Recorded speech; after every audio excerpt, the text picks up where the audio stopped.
ഈ മൈരന്റെ ഒന്നുമില്ല.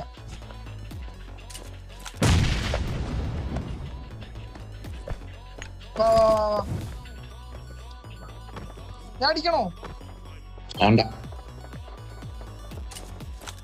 ആദ്യം അങ്ങനെ അടിക്കുമ്പോ നോക്കണം. അങ്ങനെ അടിക്കുമ്പോഴാണ് ബാക്കിയുള്ളവന്മാര് ബോട്ടാന്ന് വിചാരിച്ച് ഇങ്ങോട്ട് ശ്രദ്ധിക്കാം.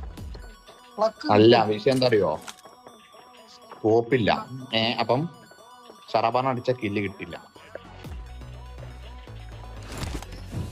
കില്ല് കിട്ടില്ല, മറ്റേ കില്ല് കിട്ടിയില്ലേ? അമേരാളുടെ കൂട്ട് കൂട്ട് എവിടെ കൂട്ട് കേൾക്കുന്ന പോലെ തോന്നുന്നു. അങ്ങോട്ടും അപ്പുറത്തെ സൈഡ് നമുക്ക് എടുക്കാം. അപ്പുറത്തെ സൈഡ് എടുക്കും. ഇവിടെ ശരിയില്ല. ഇവിടുന്ന് അപ്പുറത്തുനിന്ന് ഇപ്പുറത്തുനിന്നൊക്കെ കിട്ടും. അടി ഇനി 6 പേരും കൂടെ ഉള്ളൂ. 2 മൈനസ് ഉള്ളിലുണ്ടാവും ആൾക്കാര്.